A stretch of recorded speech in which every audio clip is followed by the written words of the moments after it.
All right, we are live. UFC 266 preview show. This is Tom Albano, along with According to Woods. Kind of a little, I guess, a precursor to something that you're going to be experiencing very soon in October, the Writer in the Woods podcast. But for now, it is just our usual monthly preview show for a pay per view card.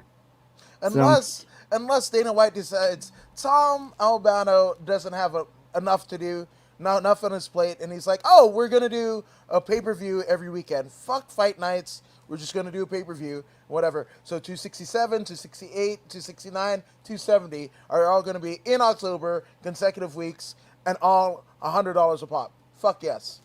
and Mackenzie Dern and Holly Holm are going to be main eventing pay per view cards. Hey, don't say it because you know we're gonna get it. You're gonna You're the get one it. who just spoiled the idea for Dana. I'm just saying. Here's the thing: we just saw fucking Paige Van Sant, fucking gut punch Jericho on AEW. So, and fucking Masvidal's on flying knees, right? So, shit, man. I think Ben Askren needs royalties for that, by the way. Does he really? Because I mean, I think. Okay, that would be like Ronda needs royalties for every time somebody gets a head kick and their face fucked up. Okay. Okay, fair point. How are you, Tom? We got fucking 266. You are an educator, impresario, and man, you are really doing your region of New York proud. Yeah, first 2 weeks as a teacher in New York, and I am exhausted. 10 points. So that's to not take any more of your time. We're gonna get into this, but I'm also gonna show my Minoru Suzuki acquired fucking photo that That I is got from. beautiful. Yes. He signed a bunch of shit. I went to GCW last Friday. The highest in the room, him and Jonathan Gresham. Fuck yes, man. Minoru Suzuki. And I know this is an MMA show and I'm talking wrestling, but it's Minoru Suzuki. He's both. He and Sakuraba and Minowa are both. Mark Coleman is both. Both. So, just Ken saying. Shamrock is both. Don Fry is both. Takayama is both. But, well. I What, mean, if John Jones wanted to be both, we could have gotten that John Jones Brock Lesnar thing, and Yeah, I'm worried about that guy. I mean, yes, I am too. we're getting into this card, but like, I actually saw Mayhem Miller after Bellator. He wasn't in the best deal. He might have acquired a piece of, I would say, historic memorabilia. And if you know, you know. And only probably five people in the forum parking lot know. But and then look what happens, right? Like what? Less than a month later, he gets domestic violence charge, and I know the gal. Like I mean, I don't know her, but she was with him that night and drove him home, or I Hmm. mean, she jumped in the car with him, and she acts as his handler at least for the time being, because he was like, "I want to do your podcast," like as I told him and I showed him and whatever, and he's like, "I'll do it," and just call the number, and she answered the phone, blah blah blah, whatever whatever. The video that I got, I swore to secrecy that I would never share, which I will never share, but yes, a historic bit of Bellator memorabilia uh, became a personal bit of property of Mayhem Miller, probably Wow. unceremoniously.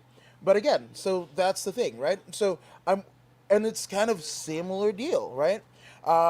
Here's somebody who's acting erratically. We're on the what Thursday was Dark Side of the Ring with Chris Canyon. He was a closeted gay wrestler, afraid to come out. Plus, you sprinkle in bipolar, which my wife's ex-husband has. Probably two of my kids, the older kids have. And it's something that obviously mental health. Please, like check it. Call a 411 or some sort of services. Reach out to a Facebook group or Instagram group or what have you, because it is vital. What's going on? Like it's gotten past the point of John Jones is a fuck up. This is a guy who needs help. This is a guy who said like he's the runt of the litter of two alpha athletes, two Super Bowl champions and Big Brothers. And when John was ruling it, his brothers would go out and say, "I'll fight my brother. I'll whoop his ass. Dana, give me money." That can't be great to hear, great for your ego when you're in the cusp of being the greatest of all time, right? So I don't like. Here we go. Like, listening to Steve-O, listening to Jodie Sweetin from Full House. Look, like these are things. These are fucking telltale signs. Right, I and I don't want. was I was Go ahead. going through because we just had Empty the Bench, obviously, on the YouTube channel for Empty the Bench, as well as the Tom Albano MMA YouTube and the Tom Albano MMA Twitter, Thomas J Albano on Twitter, more specifically. And just I was going through with Nick and Nick because they aren't the biggest of UFC followers. I was going through John Jones's history, his first DUI when he was the UFC lightweight heavyweight champion, his very first reign. That very first reign ending with the hit and run with the pregnant woman. Mm-hmm. The failed drug test, multiple that's caused him stripped twice, and even moved an entire UFC card over to California. Yeah, I live in California. Total disclosure, I Mm-hmm. graduated from Inglewood High. In my high school graduating, commencement ceremony Was was that the at the form? Forum. Hell yes, the only graduating class of Inglewood High to do so. That's a bit That's of an awesome. distinction, right? And anytime the Bellator or whatever, I was told, hey, this cage fighting shit won't be shit, right? And then now UFC, all of Bellator, they come to the forum and sell the fuck out. So I could not be more happy. But with that all being said, again, this has gotten past the point of like you're a fuck up. Somebody needs to reach in and hit help, right? Somebody needs Mm-hmm. to reach in and help. Like we get all free Britney, where the shit is free Kanye. That motherfucker needs help. But also everybody that is sitting on the street right now, right? Every transient homeless person, whatever, every vet that comes back damaged, right? I mean, Mm-hmm. but what we spent in, the war that we've been in since I was in high school, and some of my friends came back in pine boxes. Well, we probably would have eliminated student debt, welfare, probably had a what is it that what Andrew Yang was proposing, the fucking the minimum wage, whatever, where everybody gets Oh, a grand a month, right? We would got healthcare, a semblance of it. That was you're referring to kind of like a stimulus of sorts, yeah, like yeah, we had been absolutely. We seeing. would have had all of that shit, for the trillions that we spent. And again, we need more help. If Walter Reed, the highest of high, the Harvard of medical facilities for vets, has leaky pipes and roaches and termites as of like 5 years ago, what the fuck are we doing? I I don't know, and that's the thing about John is like How do we he help? needs help. He needs help. How I do mean, how do we help? Because I it's mean, not money. it's just I was just referring to the fact that that should not have been a night where we should be talking about this. We should be talking about how John Jones versus Alexander Gustafsson just went into the UFC Hall of Fame, one Mm-hmm. of the greatest fights in UFC history, if not just light heavyweight history. And now instead, not even 24 hours later, more so 12 hours later, the story changed so dramatically to John Jones arrested yet again. And as much as I want to see this man's heavyweight debut, as much as he has been gone for nearly 2 years, he needs the help first. I agree. I agree, and I say that there's a couple guys. I mean, I I have a lot of friends that are friends with Tony Ferguson, and I I remember really when we had the talk about him yeah, before his fight just a couple right. of months ago. And my deal is the same. I want Tony Ferguson to get the lineal fucking title, right? I want him Mm-hmm. to whatever submit everyone, KO everyone, and I'm not saying that to shit on the other people in the division as well as the champion, but that's it. The minute he gets fucking hit in the head, I'm done. Retire, retire. I'm done because this is some guy who fucking his wife had to, and I'm not speaking out of school, but if your wife has to call the fucking cops and put a restraining order because you're hearing things in the wall, we have a problem. That's That why is, I felt. That's why I felt a little. I guess relief is the word when he was fighting Benil. That Benil was just taking him down and just holding him down. I like as boring as a fight was. I'm like, part of me was like, thank God, because I didn't want to see that man take as much damage as he could have. yeah. Well, I mean, total disclosure. I mean, they train with they're they train within about 15 minutes of each other. Snapdown City Gym, and then what is it? King's MMA in Huntington Beach. Hmm. Not too far away. I mean, it's 15 minutes or 45 minutes in LA traffic or Orange County traffic. But with that all being said, like, I don't think that, it's just like I saw Tracy Cortez and who's fighting on the card? The flyweight fighting on the card. Latina. The oh Who's let me see.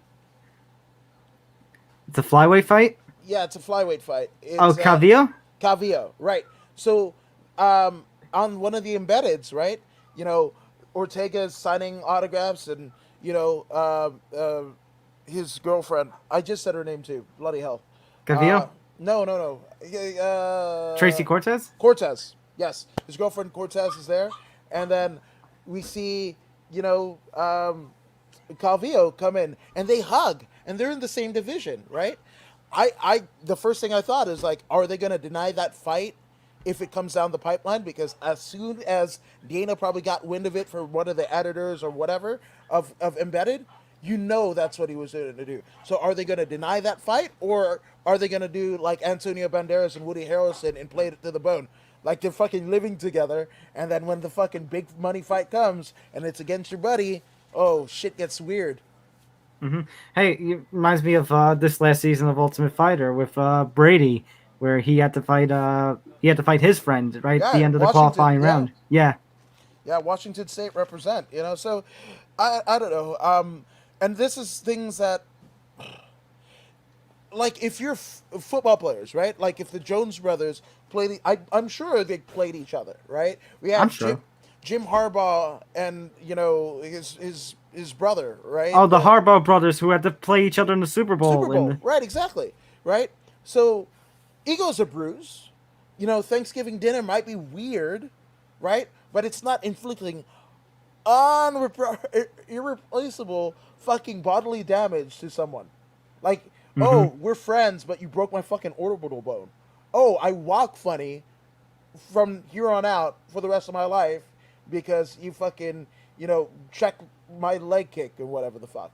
So it's a little different. And again, the terms, right? NFL contracts versus UFC contracts, right? Or PFL or Bellator or what have you. Everybody that's gonna like, oh my gosh, Tony Khan and whatever, and he's gonna run out of money. I'm like, well, no. The NFL contracts, the Jacksonville Jaguars and the Florida Fulham FC aren't hurting for money, so we're good. yep. And I mean, we also discussed on the empty the bench. We also discussed Conor McGregor and that horrendous first pitch at the Chicago Cubs game. Get off, Connor. Please. So We're here's the thing I said, because you heard his comment. I was like the strongest first pitch ever. So yes, it kind of was a very strong pitch, but in Major League Baseball, you need control in addition to strength, and we have seen in more than one way McGregor has no sense of control. Okay, so I'm going to revert back to Phil Collins. I saw Phil Collins at the Forum in Inglewood, California, with my wife the night that Dodgers lost the fucking World Series, the year before they won it, right? So 2019, Yeah. right? And he's just like, I'm glad that you're here with us tonight. I know you had other, because that was in town, right? That was at Hmm. Dodger Stadium. It's like, we know that you had better places to be. And then he goes, "Oh, the Dodgers lost, right?" And everybody's like, "Urgh," right? And it's like, not that I give a shit. I'm British and I live in Miami.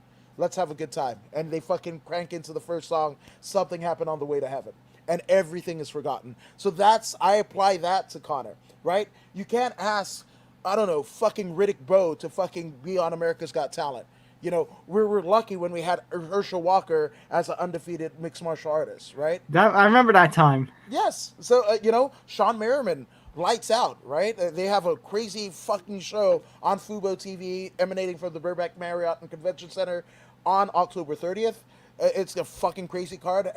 I believe headline a bantamweight title fight between Albert the Warrior Morales, the Belizean Warrior Morales, and Victor the Mongoose Henry. We're talking about Black House royalty and fucking Josh Barnett's fucking right hand man for the 135-pound title. So that's it.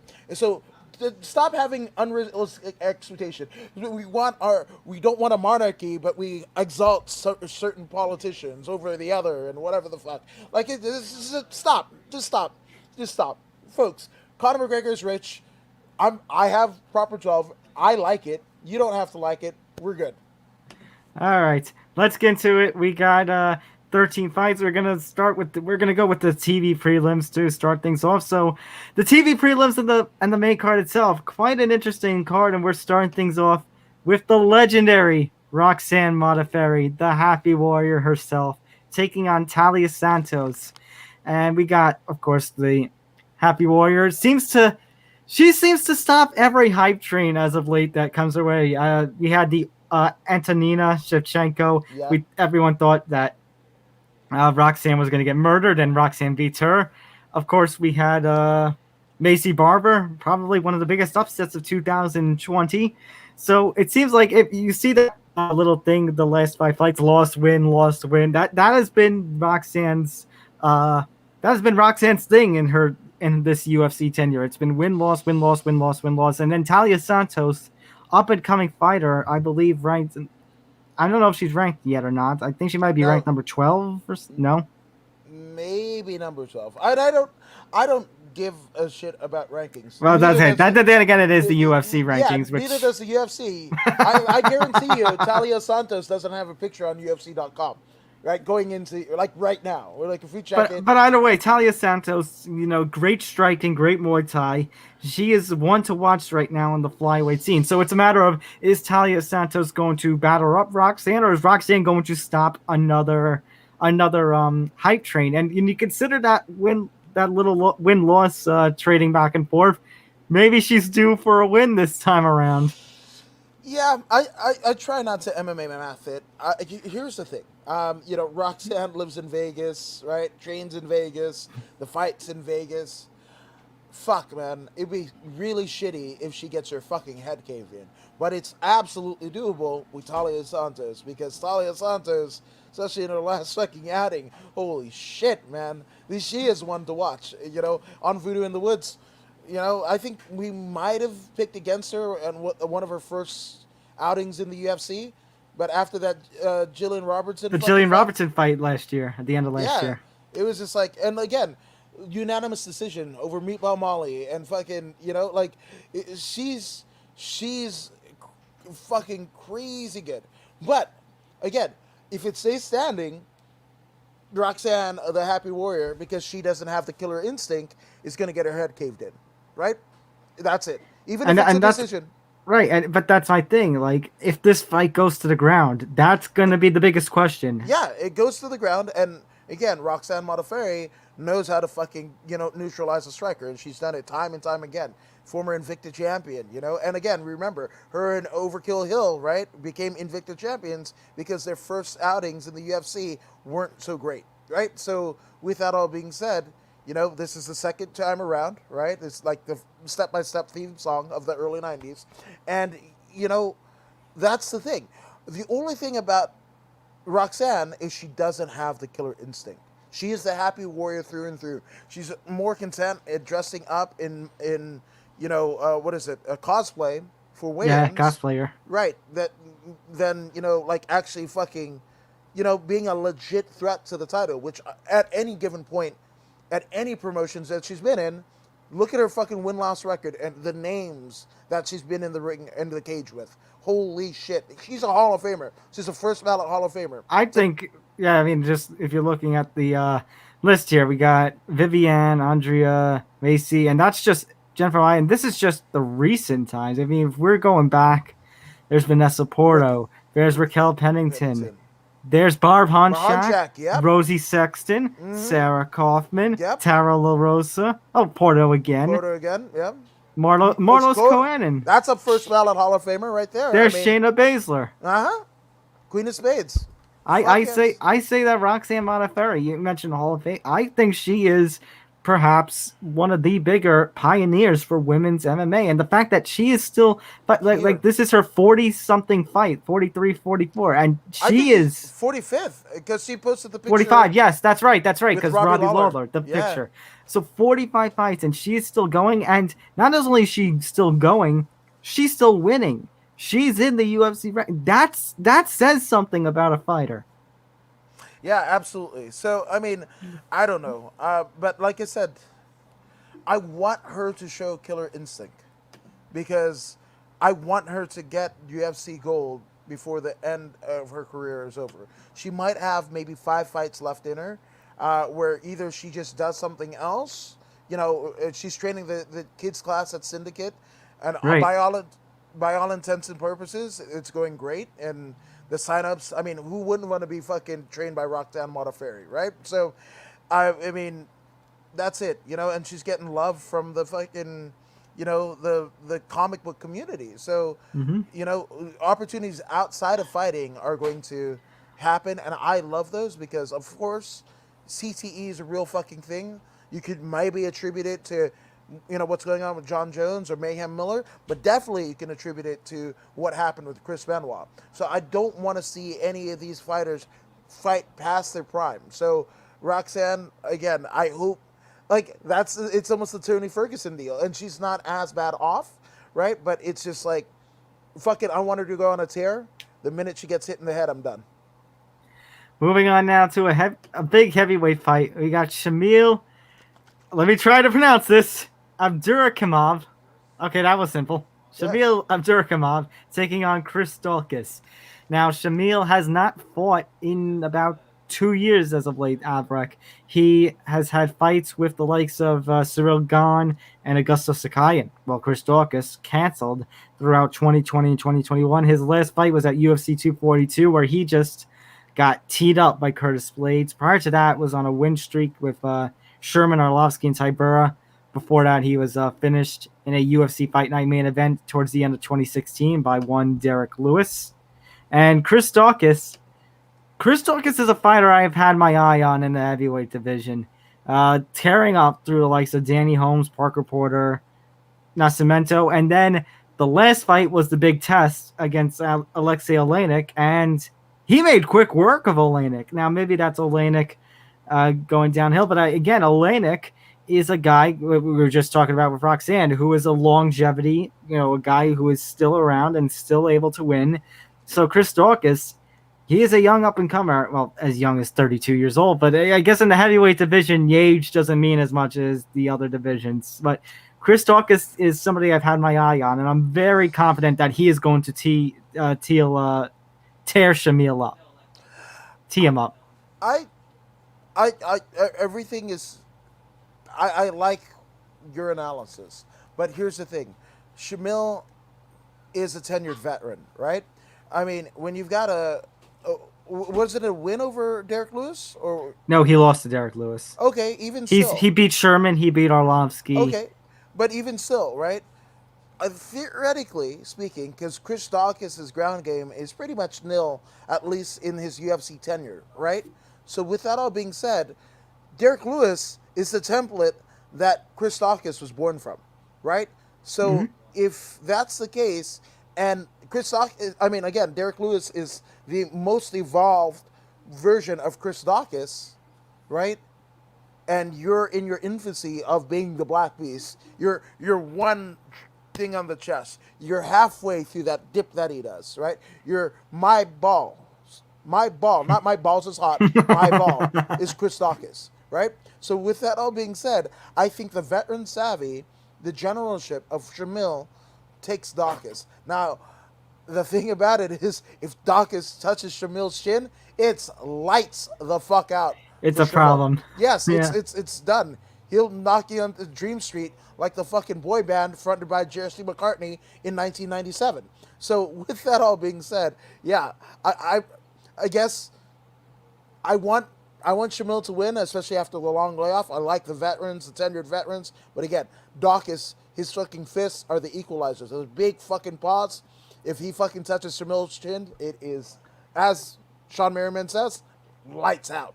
I love how you mentioned veterans and long layoffs because, of course, we're going to get to another one a little way down the line. But we still got a couple more fights to go through on the TV prelims. Dan the Man Hooker, the Hangman. I can't believe he is going to be only on the preliminary card this time around, taking on Nasrat Hakparas. Yeah, And honestly, these two guys, incredible stories, both struggling to get visas to the yeah, point where it's fight week. And, we don't even know if they're going to make it in time. Not only have both made it in time, both of them have made weight. Freaking crazy. I remember being at UFC 244 Media Day and all of us wondering what the hell was going to happen to Darren Till as he mm-hmm. was just struggling to get in at that time. And that was a pre COVID society. Mm-hmm. And he went in, made weight, and just wiped the floor with Gastelum in Madison Square Garden.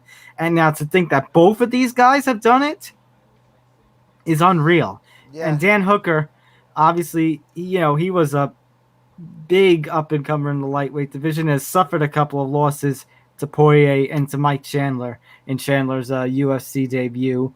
But this is a big rebound opportunity. But Nasrat, he's coming off wins over the. He lost to Drew Dober last year, but he's since rebounded. Alex Munoz, Rafa Garcia. Prior to that, Mark Diakis. So this is a time for Nasrat to get probably the biggest win of his career, and it's a time for Dan Hooker to get back in the rebound and say, I'm still top level lightweight in this lightweight scene in the UFC. yeah. So I don't know exactly the situation between it, but I definitely know with the visas and what have you. But look no further than Alexander Volkanovski, who had to train not at City Kickboxing, but with Joe Lopez in his home country, right? A stone's throw away from his house, and I believe that was the case. I didn't see a lot of footage of City Kickboxing in Dan Hooker's kind of, like I don't And know, and you're lead right, up. and that's something I wonder about with Dan Hooker and Alexander Volkanovski when we get to his fight in a little bit, how it's going to affect them later tonight. Yeah, so that I think especially after Don Hooker's last two losses are to champions, right? Right, to Dustin That Poirier and Poirier, Mike Chandler. right? Exactly. Who came off of being a Bellator? He was just in the fucking Bellator, main events, whatever the fuck, and that before coming over, that fight with Pitbull. So with that up being said, fuck, man, like I think there's a lot more pressure on Hooker to perform, right? Um, I don't think the pressure's there for Nasrat, so I think we might get a decision out of. Uh, Kevin Holland was training with Jose Shorty Torres, right, or Shorty Mm-hmm. Torres, former two-time Titan FC champion, friend of the Gordon Wood show, and he was like, "Oh, I got fucking Gastelum from Wish," referring to Shorty Torres. Well, this Nasrat, looking at that picture as everyone could plainly see, Gastelum on weight. Oh my god! Yeah, you could like take that picture and do a split screen with Yeah. Gaslam. Oh no, 100%. It's like Combate did Heber Castillo versus Heinrich Wasmer, right? Heber from Cub Swanson's gym, right? The fucking training lab and all that shit, and then Heinrich Wasmer out of Fight Academy. They look the fucking same. They look the fucking same. It would look like mirror match when you and your friend both pick Sub Zero in fucking Mortal Kombat. It was just Yeah. like, who the fuck are we looking at? Who the fuck are we cheering for? And you know what? I have one way it would be even more confusing that the UFC sometimes, like, I feel bad for the casuals who turn in. Somebody is wearing red trunks, but they have blue gloves, and somebody's Mm-hmm. wearing blue trunks and they have red gloves, and it says red and blue on the thing. I'm like, I feel bad for any casual who tunes into a fight at Fuck, that point. you say that. What about the fighters and the fucking cornermen? Shit, that's a rough night. Pack a lunch. To the red corner or to the blue corner. Like, Somehow Bruce Buffer never messes it up.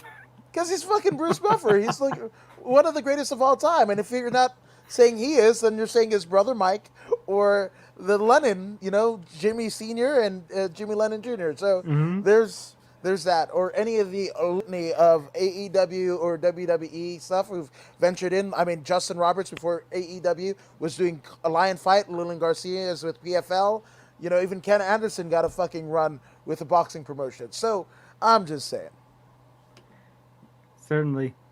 Oh, we actually have a comment. Sterling, I'm not going to repeat that word. So, yeah, that was another breaking news development that actually broke during Empty the Bench. So, Aljamain Sterling is out of UFC 267.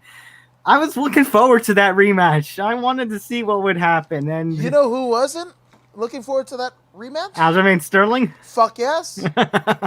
Does anybody actually believe that No, I think Sterling? Peter Yan would have gotten the belt back. No, but even it was more Jan fucking up than Sterling Yeah. winning the title. I Right? mean, it's the only time I can ever think in MMA that I've seen a title change on a disqualification. I don't even know why they did it. I mean, you might as well have give the fucking title to Figgy when he fucking missed weight, you know, like and beat Joe Benavidez the first time. Like, what? We're just fucking Or when Yoel Romero knocked out Luke Rockhold in the interim title fight he missed weight for. the one way title switch, right? So, I mean, this shit is fucking Big Daddy as fuck, right? You remember the scene with the fucking kid and Rob Snyder's character? All the time. You fucking change it. He win. What the fuck? Like that's this. Like UFC literally moving the goalposts. I haven't seen that movie in ages, by the way. You got to do it. Hip Hop Anonymous. That's what I am. I Moving on now to our TV prelim, featured prelim. We got Marlon Moraes, the Magic Man, taking on Merab Dvalishvili. So, Moraes, once upon a time, not so long ago, this man was competing for the Bantamweight Championship. He was fighting Henry Cejudo, and he just absolutely collapsed in that fight. He had a solid first round, and then just nothing from him afterwards. And he had that weird split decision win over Jose Aldo. And then since then, Corey Sandhagen finishes him. And then Rob Font finishes him. And I give credit, Sandhagen, incredible talent, Font, incredible talent. We've said, I think even just last month when we were doing 265, that the bantamweight scene is perhaps one of the most stacked divisions across MMA, if not the most stacked division. But Moraes, I mean, feels bad, man. This man is just fighting to stay relevant in the in the upper echelon of the bantamweight division. He's got Merab, the machine, who Yeah. is a hype machine, a literal hype machine, who is just absolutely incredible. And No. I think he's going to be the next big thing in this division, Merab. So I mean, nothing against Marab, but I mean, shit. Can you think of a bantamweight in the UFC that had a tougher go than Tyrion Flash Ware, right? And right, and that was like 0 for 4, right? And two of those, two of those four, one of them was definitely a short notice fight, right? And Mm-hmm. then a short notice fight in Vegas. Then I don't know where it is or whatever, but he's got Marab, I believe, overseas, and then Sean O'Malley also, right? Oh yeah, yeah. Yeah. So can you think of a tougher go for a bantamweight, to make your inclusion? There was no fucking easy fights. So I say that to say, you were saying about, how Moraes was fucking challenging Cejudo. Fuck that. He was World Series of Fight bantamweight champion. He was, yeah. When that whole fucking thing went down, Gaethje and Moraes for me were my like, oh shit, they're coming over. This shit was like fucking Scott Hall and Kevin Nash fucking coming up on Nitro. Like, whoa, Oh, when fucking Gagey shit. Moraes came over, I was hyped, especially Yes. with Gagey.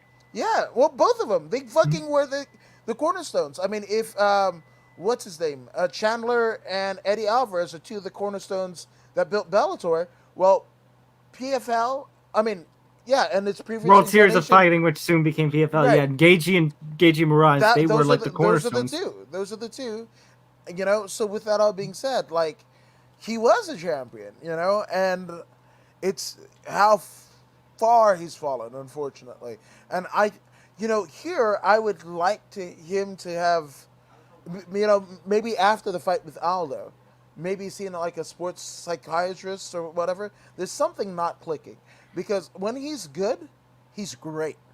He exceeds expectations. Right, and that's the thing. It's only been like he's only on a 2 fight losing streak, but it's just the fight with Sanhagen and Font. He didn't look there. He didn't look It didn't there. look good, and He he didn't look there when like I said mentioned the Cejudo title fight. The first round went great for him, and then as Cejudo turned it on, Moraes kind of turned it off.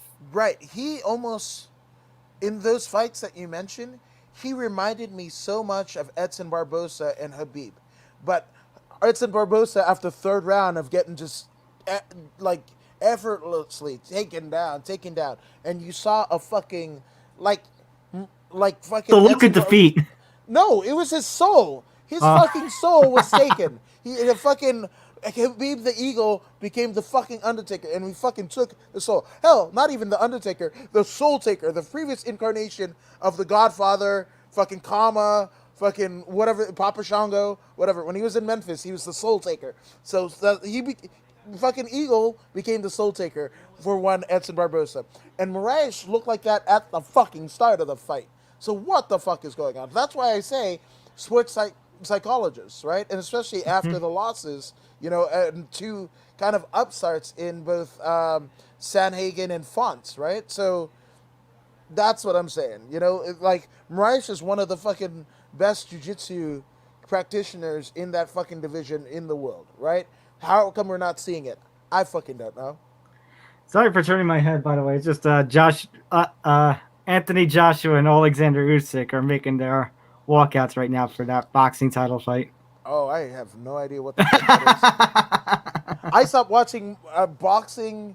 There's a couple different incarnations, but definitely the fucking Pacquiao and Floyd debacle, and the two what was it? The fucking Triple G and Canelo. I was like, fucking, they fucked Triple G over twice. Fuck you. Boxing could be boxing at the most boxing times. I'm out. You've seen my tweets when something weird happens in boxing. I say, and so once again, boxing gets in its own way Ten with the full points. narrator voice. Hell yes. Movie trailer voice is what we need.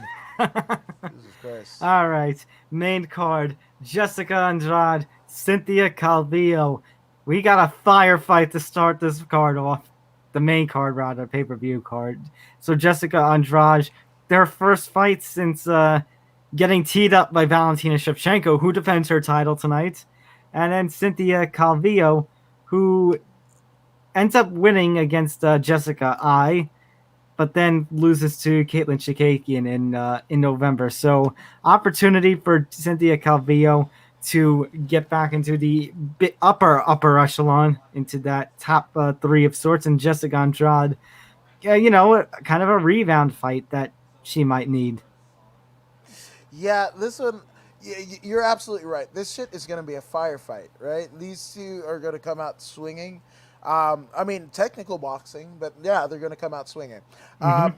Here's the weird one, right? So you look at Cynthia Calvillo, and then you look at Jessica Andrade, and you're like, who of these two has an OnlyFans? And it's the one that you would least expect. So with that all being said, I think the OnlyFans subscriptions are going to be weird. It's going to go up if you're into bloodlust, and it's going to go down if you're not into that shit. So this one will be a bloody affair. This one, because again, Andrade knows what's at stake. She's held the title before Zhang Weili came into the fucking picture and just like mollywopped her, right? So with that, and I mean after that, now it's on Thug Rose again, right? So she knows, and seeing Thug Rose is kind of proliferation back into championship glory. And the thing about the loss to Weili and the loss to Shevchenko, I mean, Shevchenko is whole other level at flyweight. But it's just those two losses. I mean, look at Andrade. You know the power that she displays, and in both of those fights, she just got completely obliterated. This is a fight where she needs to reinstate. Hey, I'm still one of the most powerful hitters in the UFC women's divisions. I think should Kavia win, she has to neutralize that, and I'm sure she's talking it over. It's in the game plan, Mm-hmm. Certainly. yeah, in the training camp or what have you.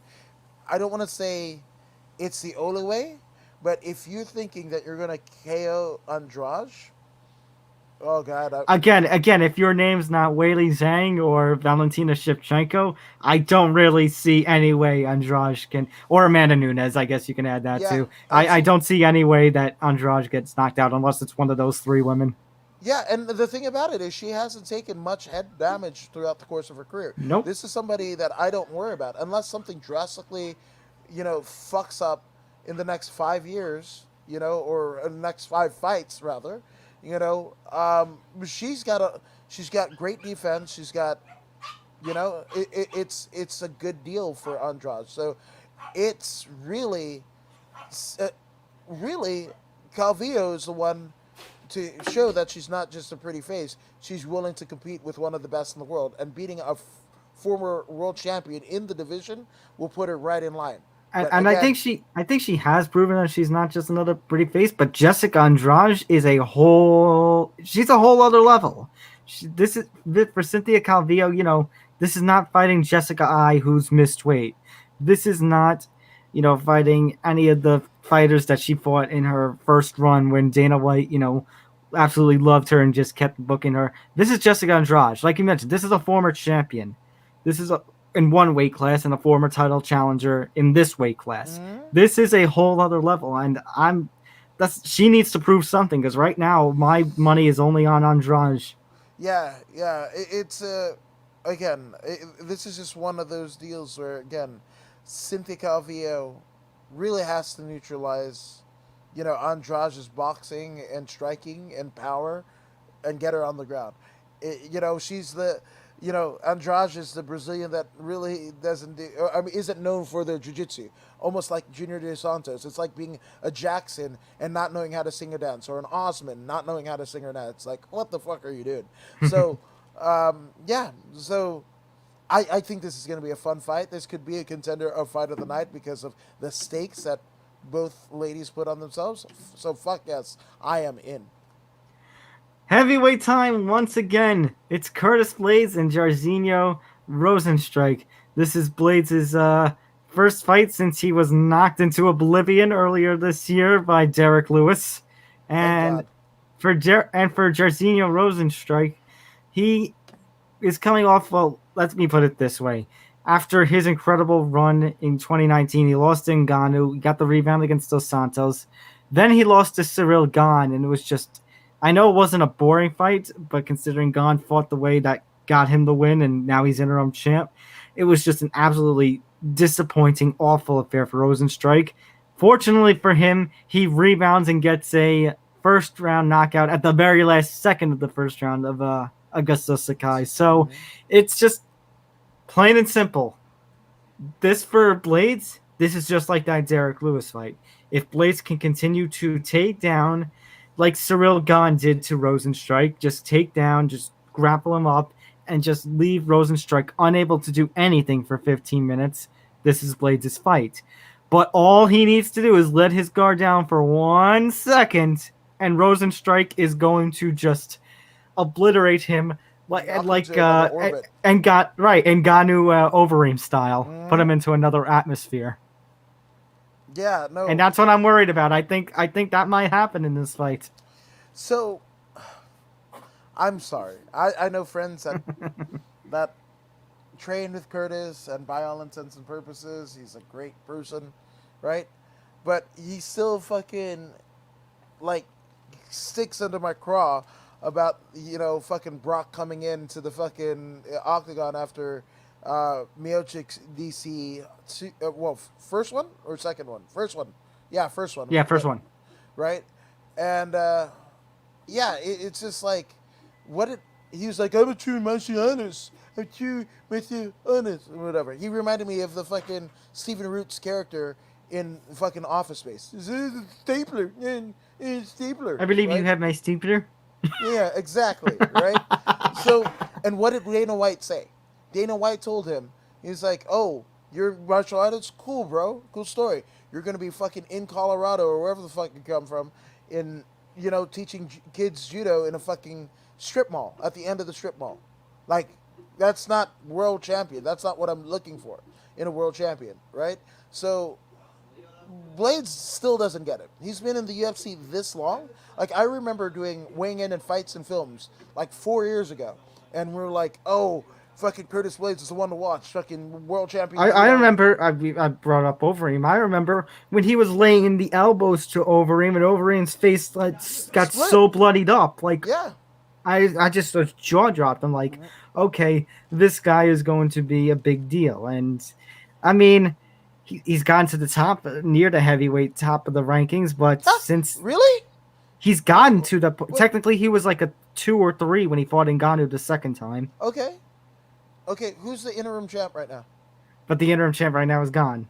And how long has Gon been there versus Blades?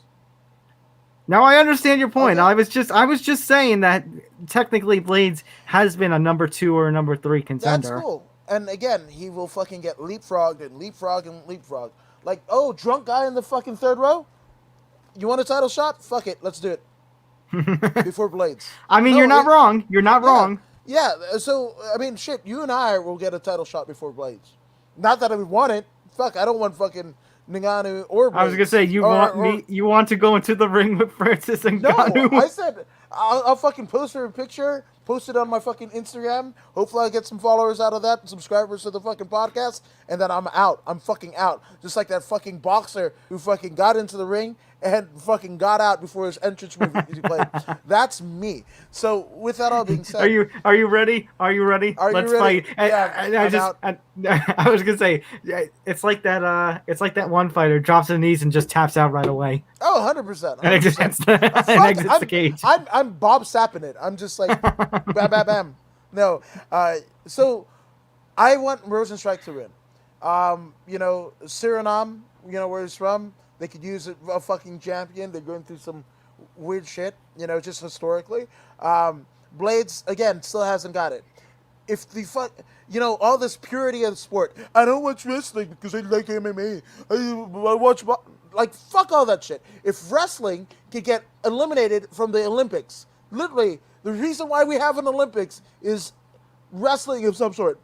Pancration, catch wrestling, motherfuckers fighting bears and tigers and shit like that. And if they're going to get literally canceled from the Olympics, then nothing is fucking sacred. Triller is going to beat the shit out of every fucking boxing promotion in 5-10 years. And then it's not even going to matter because that shit is going to be Hugh Jackman, real steel. All of our fucking fighters, they're not going to have any bargaining power because, again, you're going to have a fight every weekend, if not every day. And that shit is going to be on a VR headset with 2 fucking robots beating the shit out of each other. So, we've gotten to this point.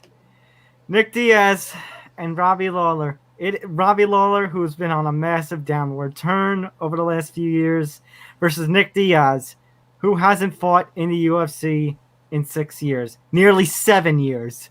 And even before then, it had been a year or 2 since we had seen Diaz in the cage. So Nick Diaz has just come as he goes, and he's taking on Robbie Lawler. I mean, these two guys fought each other in like 2004, I think the first time it was. Yep. Yeah. I don't know how to feel about this. I'm not as excited as everybody is about. This is the perfect fight for these two at this stage of their career, right? I was gonna say this feels like a double swan song, to be honest with you. You're not wrong. How many fights does Nick have on his contract? I don't know, but this is the first time he's fought in 7 years. I didn't think we would. I didn't think he would ever fight again after the Silva fight.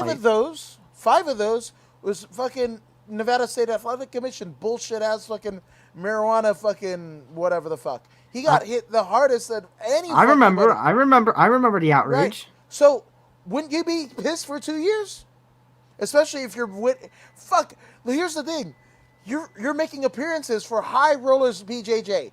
Literally a fucking Brazilian Jiu-Jitsu competition where they encourage you to smoke a joint with your fucking opponent before you hit the mat. And at least when I was going, I don't know what the terms and conditions is now, but when they had the team in LA, you got a fucking pound of weed. That was your winning. You got a fucking pound of weed. Only in California, folks. So the fact that the fucking High Rollers BJJ is headquartered in Las Vegas. Shout out to Big Lon and that whole crew. That's the thing. I'd be pissed. Look at Barnett. They fucking had him on a fucking bullshit ass charge, and guess what? It was unfounded, unfounded. And at the twilight of his career, he misses years. He could have been in title contention, especially the way the fucking shit has worked out. You know, him versus Stipe. We could add Barnett versus Stipe. Barnett versus DC too. A redo of the fucking Strikeforce Challenger tournament fight that they had. Holy shit! But we didn't get it because these bullshit ass fucking things that go unaccountable. So I love Robbie Lawler. Like I've had the fortunate instance of meeting both men. Robbie Lawler and Matt Hughes coming out of UFC 199. Literally arm in arm and whatever, and these drunkards were fucking bulldog choking him, trying to get a fucking picture. And I was like, what the fuck? I'd rather play in traffic. I'd rather play in 405 with a tiger as a hat that my head's in his mouth than fucking bulldog choke those two. The past and present of that fucking division coming out right before my eyes, right? And Nick Diaz came to support his one of his pupils at a fucking local show of 400 people in Studio City, California. Love both guys. But I'm rolling with 209 with this one. Nothing against Robbie Lawler. Love the guy and what have you, but I think this is a good one for Nick Diaz to come back on, right? And I'm just worried about any potential rust. Like, it's been 7 years. Yeah. You say that like Nick and Nate still don't train. They train every fucking day. Their skills are so sharp, right? The only thing that would happen is almost like what happened with Yoel Romero and Bellator, where maybe Nick Diaz will think it's a 5-round fight and it's only 3, and whatever. It's going to be I don't think it's going to be the most entertaining fight because it's going to be oddly reminiscent. I agree. Of Wonderboy Thompson and fucking Tyron Woodley, right? But actually, hold on a second. This is a 5-round fight. Is it? According to Tapology, it's 5 rounds. Fuck. Oh, then this is Diaz all day. I'm not even. This is Diaz. This is Diaz. No, this is a 5-round fight. All right, it's all Diaz. Right. There's no doubt in my mind it's Diaz. I just hope that Robbie doesn't sustain the damage because again, he's a husband and a father. I just don't want. He has to have some longevity beyond the cage, right? So, but if he loses, this is, like you said, double swan song. Either way, either man who takes an L tonight could be on the outs of the UFC brass. So this is a weird one. So kudos to both. I got Diaz. Moving on to our first of 2 title fights tonight. Valentina Shevchenko defending the women's flyweight title against Lucky Lauren Murphy. Look at that betting line, Jesus. It says minus 1,600 is Shevchenko. Murphy is a plus 900. I have no idea what the fuck that means, man. I'm barely good with words, just barely.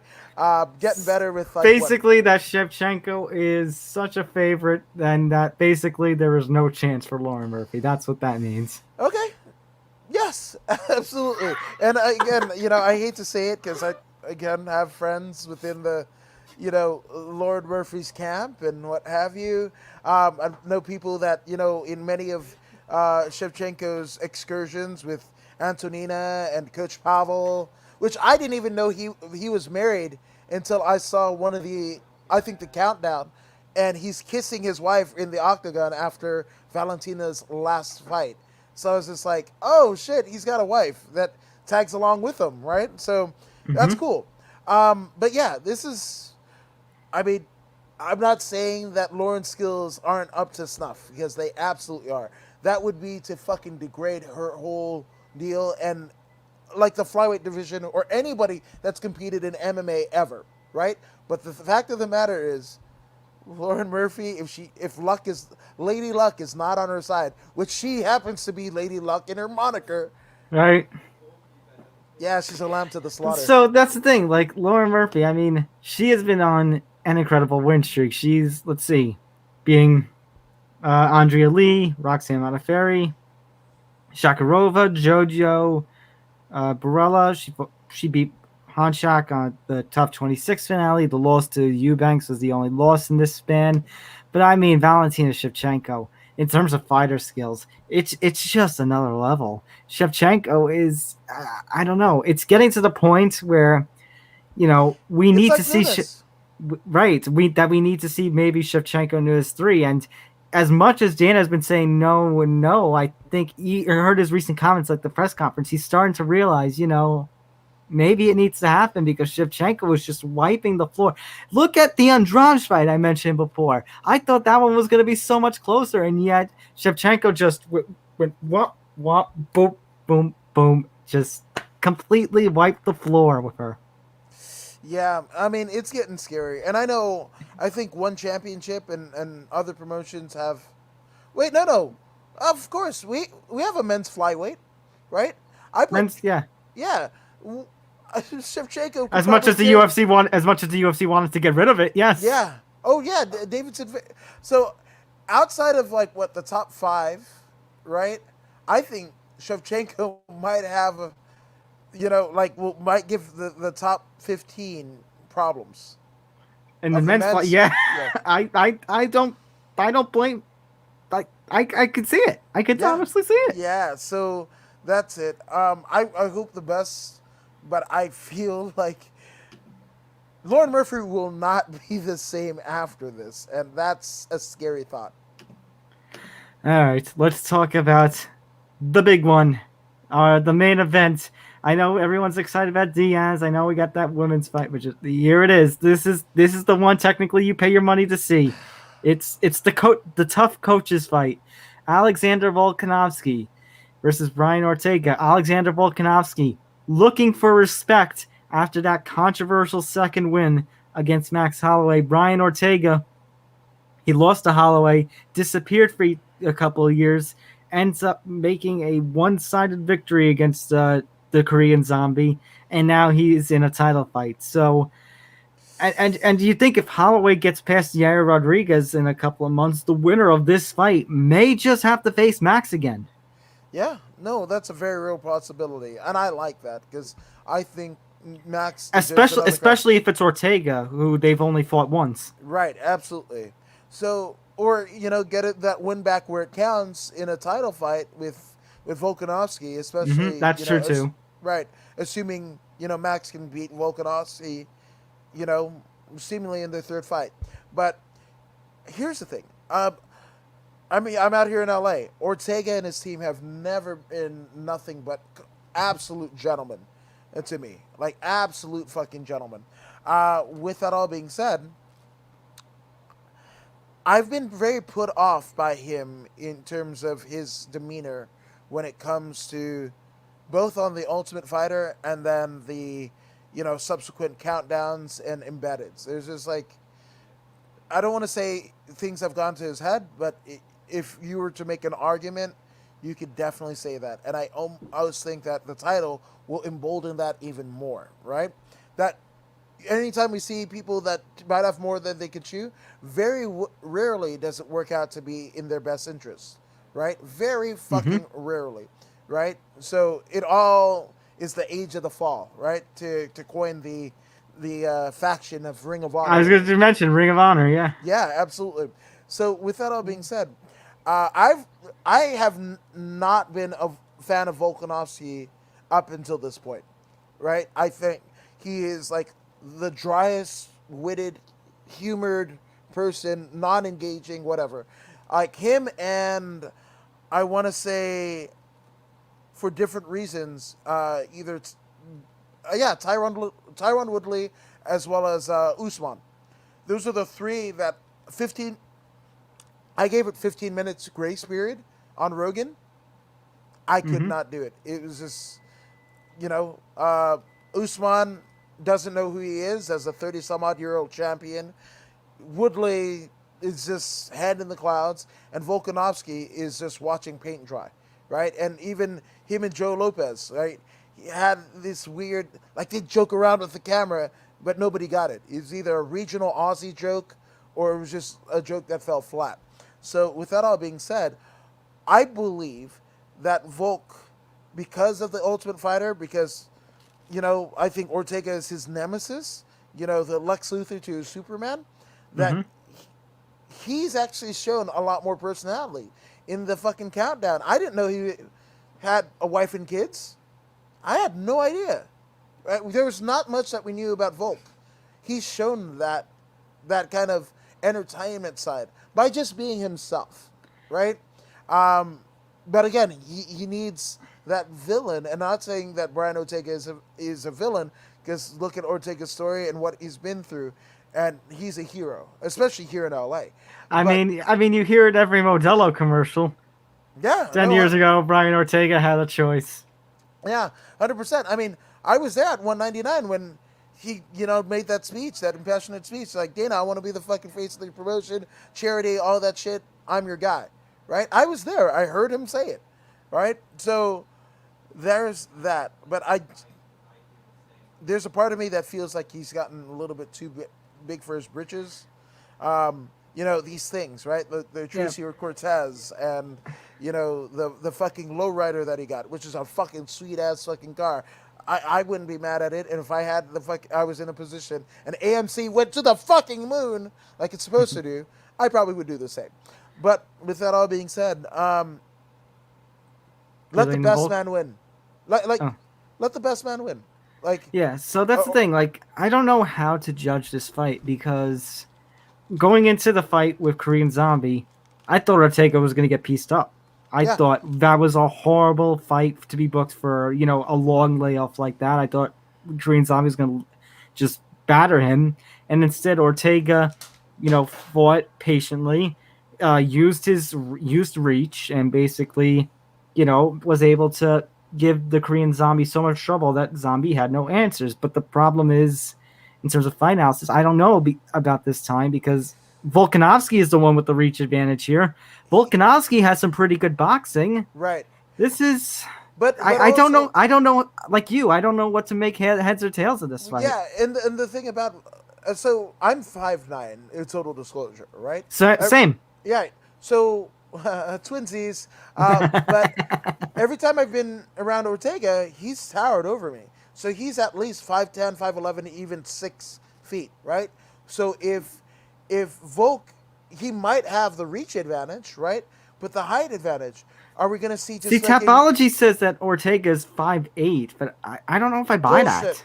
Bullshit. I can, I'll DM you a picture. I think I might. No, you don't even need to.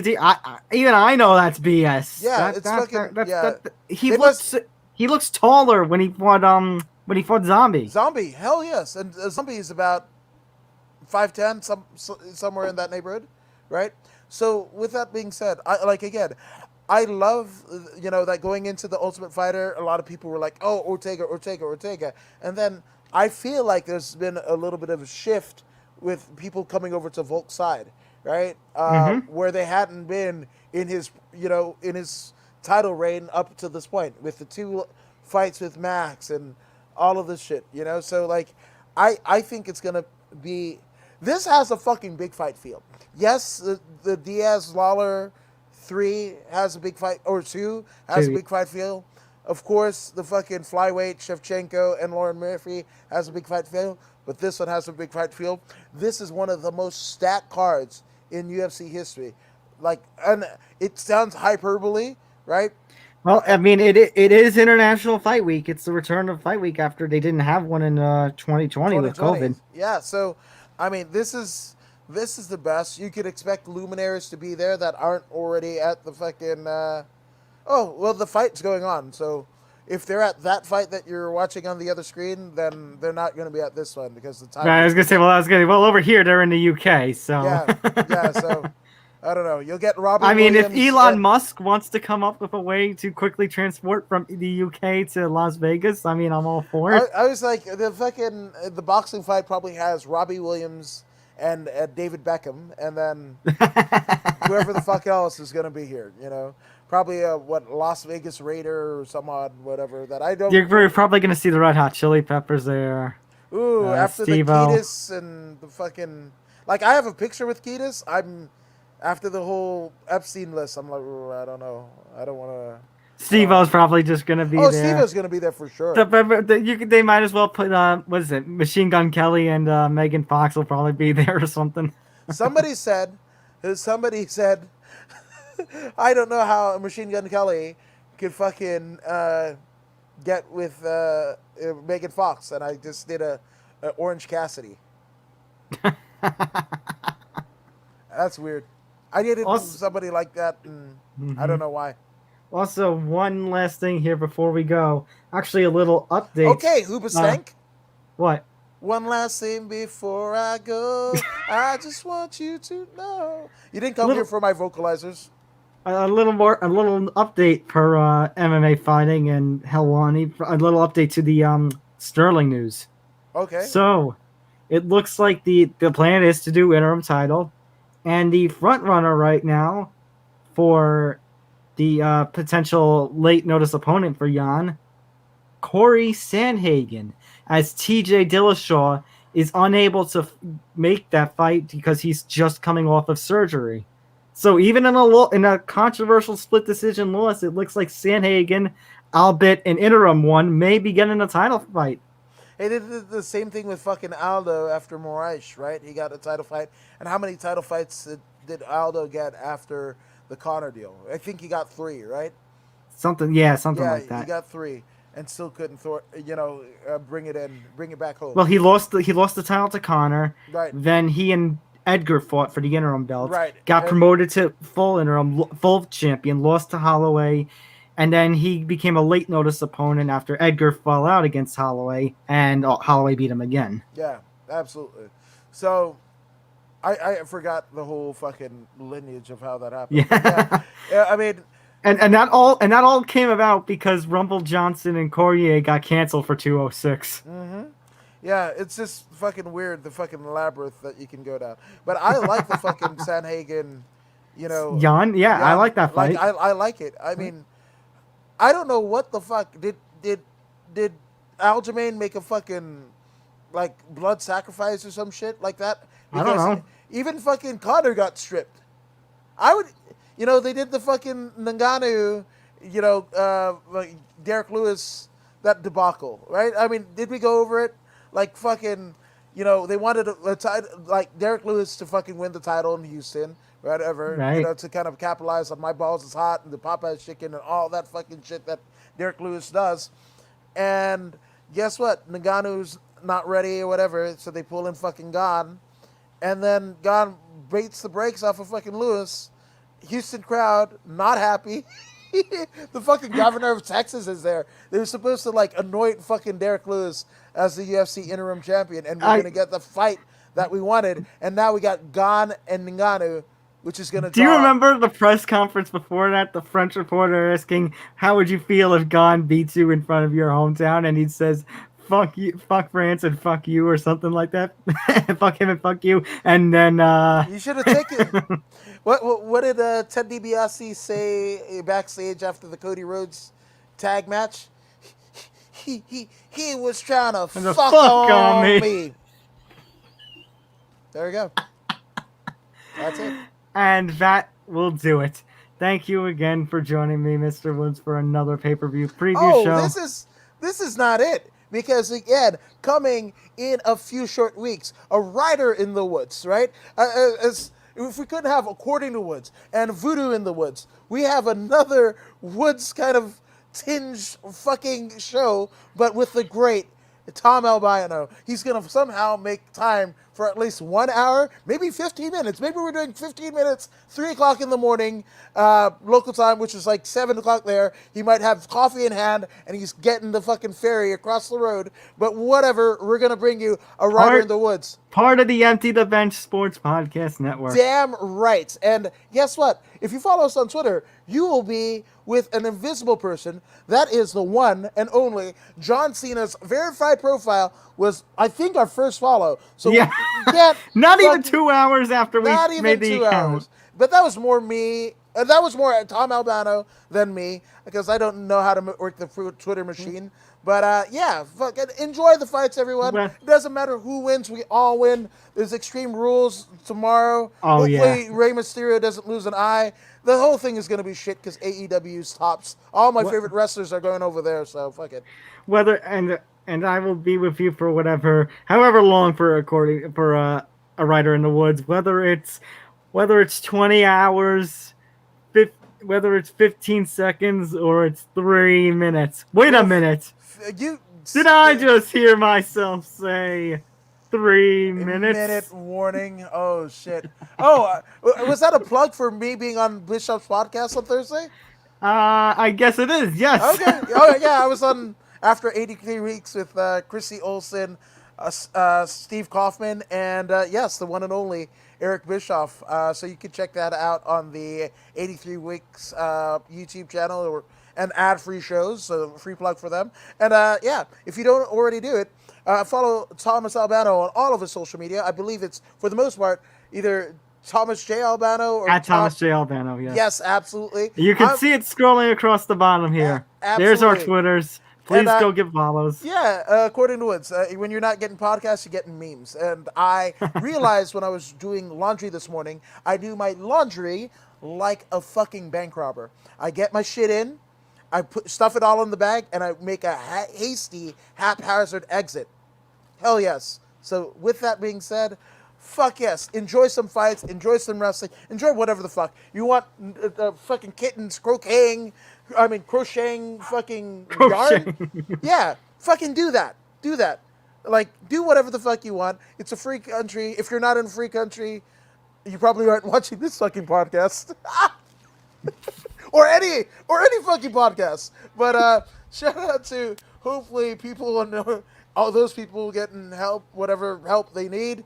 Everybody getting the help they need. Mental health awareness. Stop fucking poking holes at fucking John Jones and shit like that, because it's not fun. Kanye, Britney Spears, Jodie Sweetin, every fucking vet, whatever. Say a prayer, but also fucking give some help. You got a couple bucks, you got a fucking extra pair of underwear to fucking give out. Just buy a fucking pair at Ross or whatever and fucking give it to somebody that fucking needs it. Like, we need to help each other. We can't look for the fuckers up top with the fucking decision makers supposedly to help us out. We got to help out each other. Doesn't matter what you believe in, doesn't matter how you voted. Don't give a shit. We need to help each other. So with that being said, we ask for your help as we launch a Rider in the Woods on Empty the Bench fucking podcast network. We need your help to grow this fucking thing. And all of the fucking ensemble that make up Empty the Bench. So again, if you're not also following Empty the Bench, I don't know what the fuck you're doing, but please come over and follow us. At ETB Sports on Facebook, Twitter, and Instagram. Empty the Bench also available on YouTube. And again, I throw up the heart like Mario Yamasaki. Let it bleed! Let them fight! Enjoy the fights, everybody. We'll see you next time for another edition of our little monthly pay-per-view preview shindig. And get ready for a Rider in the Woods in a couple of weeks. We'll see you there.